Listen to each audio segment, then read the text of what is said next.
Chamber Talk Radio. Solid news, solid advice, and solid solutions for chambers of commerce throughout the United States. Chamber Talk Radio is working with professionals and consultants from coast to coast to bring you valuable information and a unique perspective on how you can successfully build and manage your chamber. If you would like to become part of the Chamber Talk Radio Club, please visit www.chambertalkradio.com and click the Join the Club button right at the top.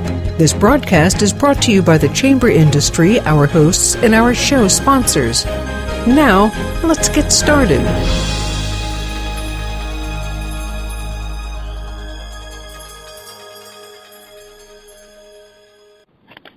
Welcome to Chamber Talk Radio. Chamber Talk Radio is brought to you by Chamber Nation and MembershipSalesSystem.com. My name is Sam Azam, and I will be your host for today's show. A lot of your members and in the community have needs for funding ideas, and today we're going to take a look at some ideas using crowdfunding for chambers.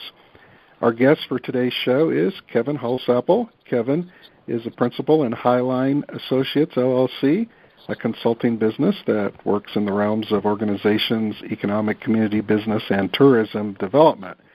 Their clientele is a mix of businesses and nonprofit organizations seeking to improve performance. Kevin's experience includes 17 years as a chamber executive director, MainStreet organization president, and CEO of an economic development corporation and meeting and visitor bureau. Kevin is also former president and officer of the New Mexico Chamber Executive Association. So he's here today to tell us about a kind of a unique way of funding called crowdfunding for chambers. So welcome, Kevin, to Chamber Talk Radio. And again, let's just start out with you telling us a little bit about yourself, and then we'll get into the crowdfunding part. Well, thanks for inviting me to talk with you again, Sam. And I've had a big piece of my career and interest has been involved in Chamber of Commerce and other kinds of membership organizations, and always looking for ways to incorporate new ideas into how we can, how people in those fields can do things better. My background, you mentioned, but also includes several decades both in the for-profit world and government contracting world, but most recently as an executive director of the Chamber.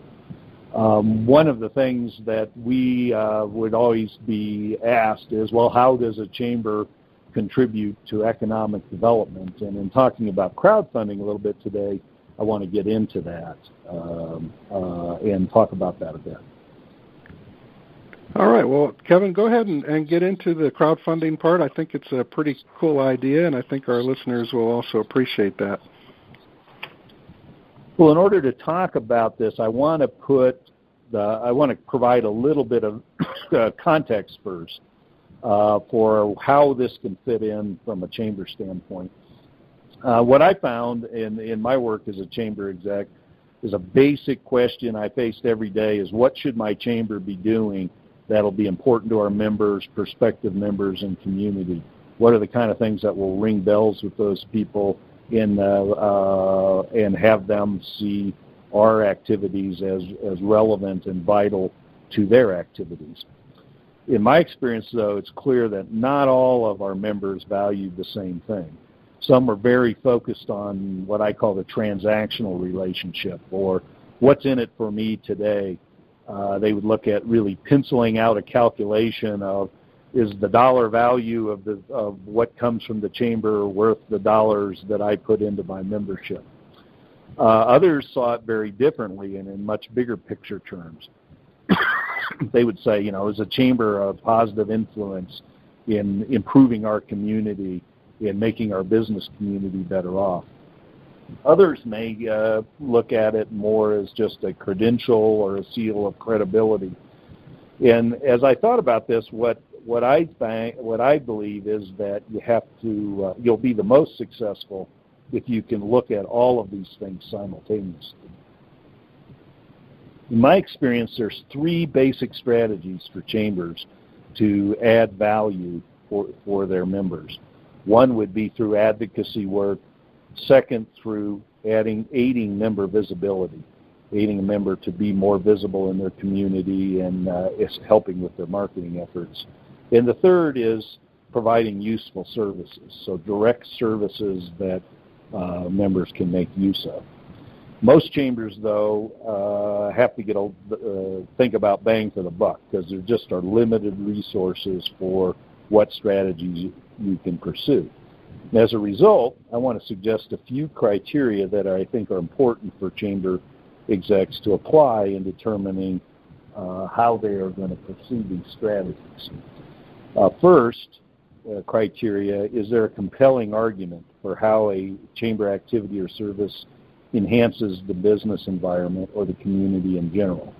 And this could be with respect to branding of the chamber, with the perceived relevance of the chamber, perceived importance of the chamber, influence of the chamber in the community. Second, can a value be placed on the benefit of an activity or service to the member who uses that activity?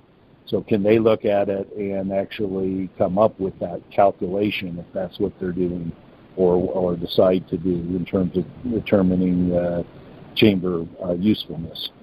And third, can an activity or service pay for itself or even generate revenue?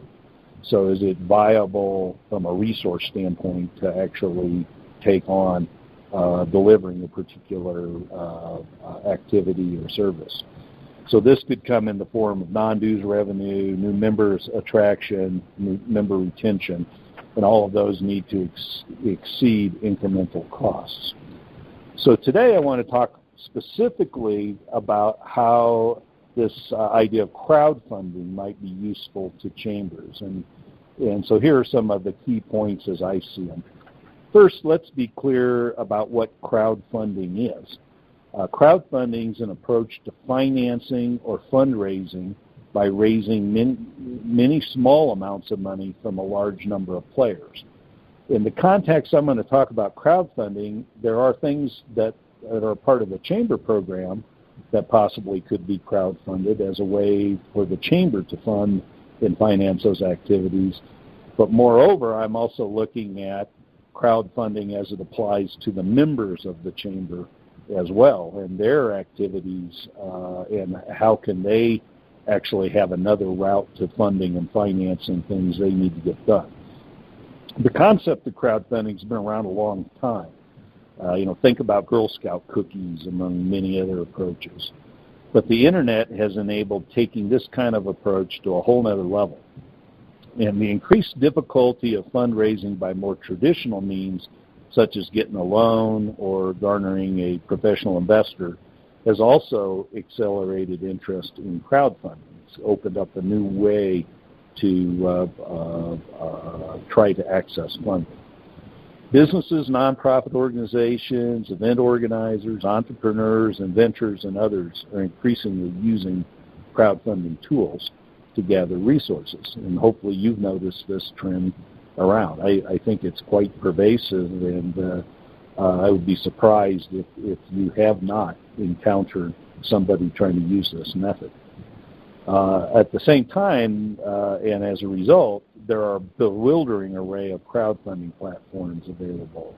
And the platform I'm talking about is the internet approach that can be used to organize a crowdfunding effort. Many of the crowdfunding platforms are specialists in particular industries and markets, and most of them won't make much sense for chamber involvement. The most famous platform out there is called Kickstarter, and it specializes in projects to create and pre-sell products and services to a national and international audience.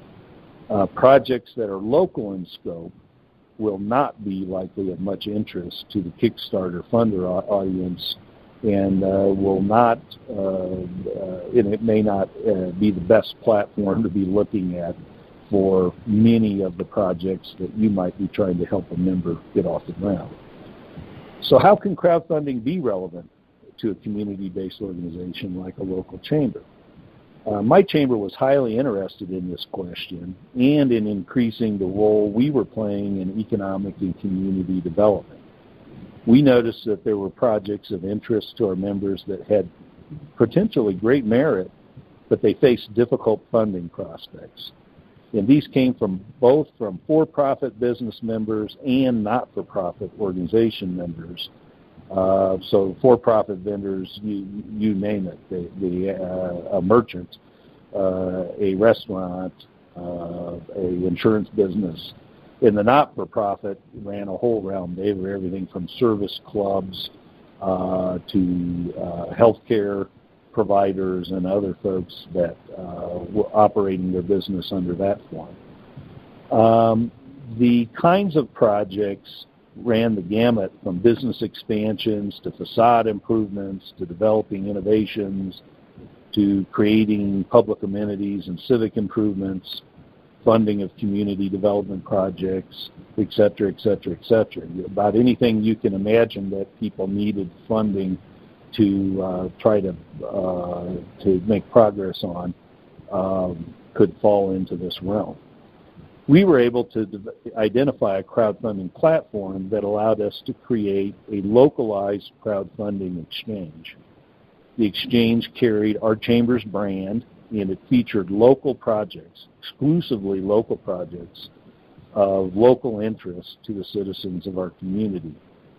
The exchange allowed community members to, in essence, vote with their dollars for projects they most wanted to see happen in our community without the distraction of things that might take their dollars elsewhere.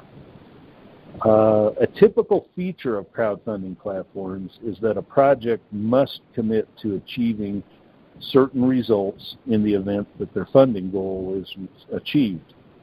Each funder makes a financial commitment to the project, but is released from that obligation in the event that the overall funding goal is not achieved by a specified deadline.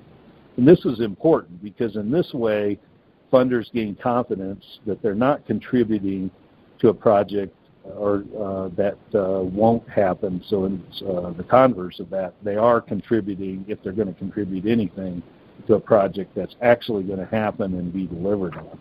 And that's certainly an important aspect for credibility. So out of this initiative, we had good results and we learned a lot from the effort. We did 45 individual funding projects that were advertised through this platform, of which 29 were funded. And the funding range of the funded projects, the ones that actually achieved their funding goals, was between $1,000 and $11,000. So they were relatively small projects, but again, things that there weren't a lot of viable approaches, whether it be conventional financing or other ways to try to obtain that funding. The lessons we learned, I would summarize as follows. One is our chamber, and I would argue any chamber, is well positioned to take on this kind of initiative. Chambers have a direct connection to businesses and nonprofit organizations that have projects needing the funding, and the chamber also has the ability to reach out to the community at large through its existing communication methods and press relationships, all of the things that go with being a Chamber of Commerce. This meant that we were well positioned to help getting interesting projects needing funding onto this exchange and to drive traffic to that exchange by people who would be interested in improving our community. Our members, in essence, are a crowd, and the larger community is also another kind of crowd. And both of those are highly interested in projects in our community. Second, the initiative provided a great opportunity for teaming. And teaming, as it ended up, was vital to results. And the kind of teaming I'm talking about is with the local community college, with service clubs who picked up on this as a way to further their agendas, and with the community development aspects of our community banks. So there's also an opportunity for creating matching funding programs through this, One example is with local government. They're approached all the time about these kinds of projects and what can they do to help by them setting up and matching funding that would go to projects that were popular on the exchange with the public. It did two things. One is it leveraged that funding. It gave them a way to say to people that were hitting them up all the time, here's how you can go about trying to obtain funding for your project, and we'll participate if you capture the imagination of the public, and they're interested in pitching in and funding it as well. Same kind of thing with the community development people at the bank. It actually provided a way for there to be a vetting of small projects for people who would typically pick and choose and try to guess at what the public might want rather than having any concrete idea. The approach could also have potential applicability for sourcing debt financing. And the platform we worked on is currently also working on a project to bring in the ability to put loan applications on, to make those loan applications immediately available to all of the banks in the area. And some of the discussions with the banks would indicate that they have an interest in potentially teaming up on loans that might be things that they would not necessarily take on by themselves. So I think the teaming potentials are really good, and the possibilities of this extending to improve our members' ability to get to debt financing is also relevant. One thing to note, though, this requires a significant outreach commitment. This is not something that you can just buy, put on a shelf, and it works. It really, economic development, community development becomes a very much a part of what the chamber staff and board need to be living and breathing to make something like this work. So we positioned this as both a visibility initiative and a member service. And so speaking of those criteria I mentioned earlier, how did it end up measuring up? Well, I can tell you this was a very visible activity in the community. It engaged well beyond the boundaries of our chamber membership and became everybody from the buy local adherence to the support your local community adherence. It actually engaged through its leadership on this, the chamber was seen as a facilitator of community and economic development. In terms of placing a value on the benefit to the members who were using it, the people using this saw very direct benefit in terms of dollars raised. It was funding coming into their business that in many times did not require them to take on debt that was many times more than their annual membership cost. And in terms of it being an activity that can pay for itself or generate net revenue, certainly this service was a direct benefit in terms of member recruitment and retention.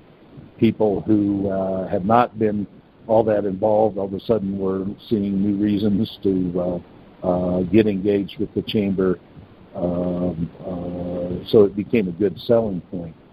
A key enabler of this was the use of a web-based crowdfunding platform I mentioned earlier, and there was very minimal out-of-pocket associated with implementing that. And at the same time, there were non-dues revenue associated with use of this platform. The company that runs the platform would make money based on a percentage of the funding raised, and they had a revenue sharing program for how that could come back and benefit our chamber. So in conclusion, our crowdfunding initiative turned out to be a useful innovation. And it could be a useful idea for chambers everywhere, in my belief, particularly if they're looking to expand their game in the realms of economic and community development. So, Kevin, if someone was interested in learning more about the crowdfunding or the software that you guys used, they would be able to contact you? Yeah, please. I'd love to talk to anybody who would like to explore this or learn more about it. My email is highlinenm@gmail.com, and website is highlinenm.com. And at that website, you'll actually find a free self-assessment that could be useful for helping us have a conversation about whether this idea could have any relevance for your chamber. And hopefully I'll be able to get you, Sam, to post those links back on your site as well. Yeah, this sounds like a really good program. Hey, Kevin, just want to say thank you for taking some of your time and sharing that with us, and want to let our listeners know to be sure to tune in to our next Chamber Talk Radio program. And until then, I hope you all have a great day, and as usual, Kevin's Tip of the Week is coming up next. Okay, this is Kevin Dwyer with Kevin Dwyer & Associates, and this is the Tip of the Week. Hi, this is Kevin Dwyer with Kevin Dwyer & Associates, and this is your Tip of the Week. The topic, what's the best way to prospect for new members? It's a given that every Chamber of Commerce, trade association, or membership organization is on the lookout for new members. Like other organizations and businesses of every size and shape, chambers use a variety of strategies and tactics to approach new members. Your strategy, of course, is your plan to increase your membership by, say, X number of new members a month over the next year. Your tactics are the methods, approaches, and avenues by which you and your chamber, association, or membership organization hope to accomplish that. Everything from cold calling, email campaigns, social media, direct mail, list purchasing, and so on are employed by chambers, trade associations, and membership organizations to attract new members or get former members to re-up. There's no right way or proven formula that guarantees new membership. Oftentimes, it's what's behind the brand that gets people to stop, shop, and take notice. People go to Starbucks because they know that the coffee, lattes, and mochas they order will have the same consistency day in and day out, and that the social environment of their favorite shop will have a certain vibe to it. The same is true of Costco. Stroll around the aisles of this giant membership retailer, and it's pretty much guaranteed you will not leave the store empty-handed, purchasing meat, fish, poultry, clothing, and maybe a camera or TV along with your oversized package of toilet paper or your 4-pack of peanut butter. With both Starbucks and Costco, there's a certain expectation that consumers have once they walk through their doors, and that's basically that these retail wonderkins deliver on their perceived promise of quality products, great service, and innovation.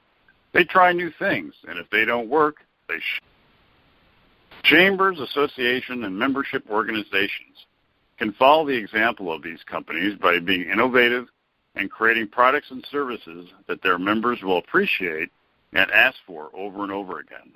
First off, a chamber has to distinguish itself from other organizations that may touch upon their same business space. The chamber promotes and markets local businesses.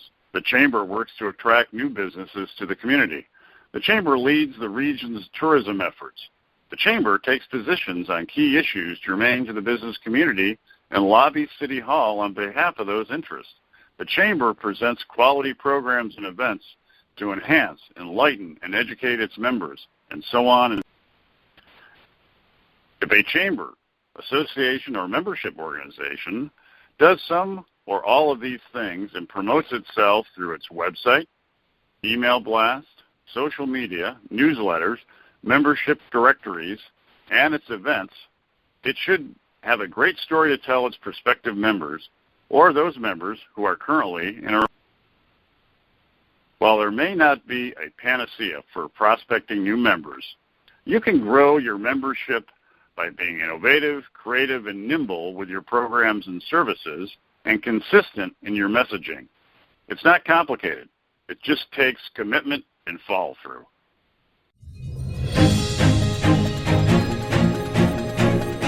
Thank you for listening to Chamber Talk Radio. Be sure to visit our sponsors, who are Kevin Dwyer and Associates at www.kdwyerassociates.com and the Membership Sales System at www.membershipsalessystem.com.